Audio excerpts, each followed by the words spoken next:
Now that I have picked my 3 to 5 reliable sources I'm going to use for my research, I'm going to go in and look at those resources a little bit more in depth to try to pull some big ideas from them, keeping in mind that the topic that I would like to research and study is different ways to detect if a person is lying. So now I have to go back to those links and look at all the different sources.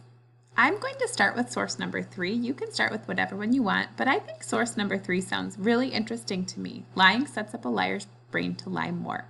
So I'm going to click and open this document or open this article, and I'm just going to start by reading through and looking for some big ideas. So it says, lying sets up a liar's brain to lie more. Activity in a brain region called the amygdala may explain how small lies escalate. So I'm going to keep that in mind as I'm reading. I feel like something about what happens in the brain when you lie could possibly be something that's going to come up again, but let's read a little further to find out. When small fibs snowball into blizzards of deception, the brain becomes numb to lying. As people tell more and bigger untruths, certain brain areas respond less to the whoppers scientists now show. Their data finding might help explain how small fibs can ultimately set pants afire. The findings have big implications for how lying can develop, says Victoria Talwar. She is a developmental psychologist at McGill University in Montreal, Canada. She studies how dishonest behavior develops in children. This research, she says, starts to give us some idea about how lying escalates from small lies to bigger ones. So now I feel like after reading those first 2 paragraphs and looking at the title, Setting Up a Liar's Brain to Lie More, I feel like I might be able to pull up my first big idea. So if I go back to my presentation, and this again was source number 3, I'm going to add a bulleted list, but you guys don't have to do that if you don't want to. And something that I'm really feeling like is being pulled out in this first little bit is comfort level with telling lies. So I know that because it's talking about up here about lying sets up your brain to want to lie more. Here it's talking about how small lies can turn into bigger and bigger ones. So I really feel like that's going to be a really big idea from this article, or that is a really big idea from this article. So as I continue to read the article, these next few paragraphs are describing a study, an experiment that a neuroscientist in England performed, where he gave people the chance to lie to their partner or not. It explains it right here. Participants were told to estimate how much money was in a jar, and then they had to share that estimate with an unseen partner. And they were given different incentives to lie. So sometimes if they were willing to lie, that meant that they got more money, or sometimes it meant that their partner got more money. It says right here, people lied the most when the lie would benefit both themselves and their partner. So the big idea that I'm getting out of these 3 or 4 paragraphs here is that lying can be situational. So if we say when lying happens, different situations. So really a big idea that maybe some people are more comfortable telling lies when it benefits them. Maybe some people are more comfortable lying all the time, but just lying happening in different situations.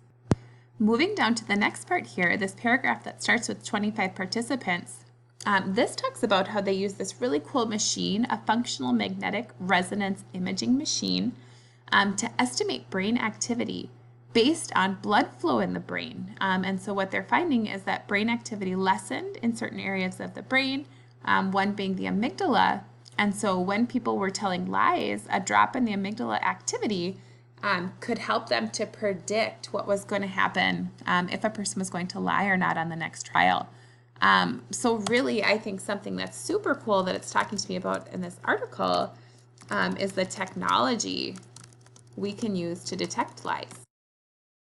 So this would be something, this is not looking for like physical clues that we would be able to see just looking at a person, but this article brings about this really cool idea that we can actually use this fMRI machine to measure the brain and to actually use this technology to predict if a person is lying. And then as I continue to read, so even here, just talking about what goes on in the amygdala, a drop in the amygdala's activity. As I read on a little bit more here, talking about emotional adaptation, The same phenomenon that explains why the scent of strong perfume becomes less noticeable over time. So it's talking about also here that in your brain, the first time you cheat on something, you feel really, really bad on it. But then the next time that you cheat, your brain has already adapted to that feeling. There's less of emotional doubt to hold you back. So then you're going to lie or cheat other or even more. So it says, in other words, the more someone lies, the easier it may get.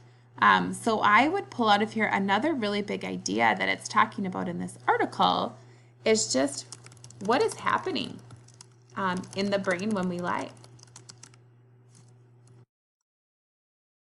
Okay, and then I'm going to make this a little bit smaller so it fits a little better on my page, but there. So that's how I do it, you guys. I read through, I just try even a bulleted list of maybe 3 or 4 big things that they talk about in each of your articles. So I'm going to pause and step away from you for a minute, and I'm going to go do this for my other 3 articles, and then we'll come back and we'll analyze those to see if we can pick out some big ideas that cross-cut along all 4 of my articles to pick out my subtopics. So now as you can see, you guys, I went back, I looked at all 4 of the different resources that I had picked, and I have gone in and I have picked out what I feel like are the big ideas from all 4 of those sources.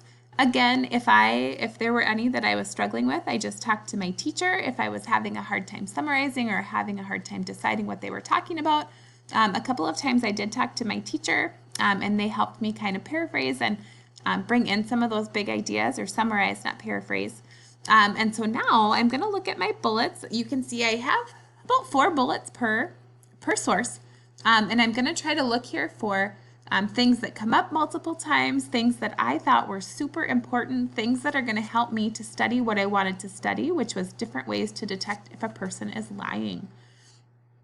So as I look through here, one thing that I'm noticing that is coming up a lot, it comes up in 3 of my 4 resources, is technology used to detect lies. So it comes up in Article 2, Article 3, and Article 4. So I really feel like this is going to be one of my subtopics. And again, these subtopics are just providing me with a place where I'm going to focus my research even more. These are things that are coming up in multiple sources, things that I think are really interesting. So I'm going to start with lie detecting technology. And if I want to study different ways to detect if a person is lying, technology could definitely be a really big part of that. Okay, so as I'm looking here, another topic or another thing that I'm seeing come up multiple times, we've got it here, how to detect lies and types of body language clues, false indicators of a lie. Here we've got what happens in the brain during a lie. And then we've got body language, lie clues, and facial expressions associated with tasks. So in all 4 of my resources, this came up. And as I'm thinking about what my experiment might look like if I'm going to use a Zoom or a Google Meet, I feel like this would be another good thing for me to research and have some background information on. Because as people are watching each other over the Zoom and over the Google Meet, they're going to have to use some of these physical ways to tell whether or not a person is lying. So I'm going to put that as another one of my subtopics. So physical clues a lying person displays. And now I have 2 of my 3 subtopics.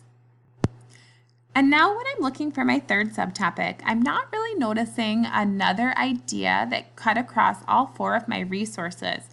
But I am seeing something that's super interesting to me that I noticed here in my resource number 2. And it's about lying and its impact on work. And also over here in resource number 3, the one I went over with you guys, just different ways or different situations when people might be more apt to lie. So in my resource number 3, it talked about how people are more likely to lie if it benefits them, or even more likely to lie if it benefits them and the person that they are lying to. So something that I feel like I could really do in my experiment is create some different situations and provide some different incentives to the people participating in my experiment, and have them ask them to lie when it's something that's going to be good for them. Ask them to lie when it's something that might be bad for them. Ask them to lie in a situation where it might hurt the person they are lying to, or a situation when it might help the person they are lying to. So I think that this is the third subtopic that I really want to dig into because this is something that I would really be able to do with my experiment. So I'm just going to call my third subtopic implications of telling lies. So those could be positive or negative. All right, so now I have my big ideas from all 4 sources, and I have taken those and broke those down or organized those into my 3 subtopics.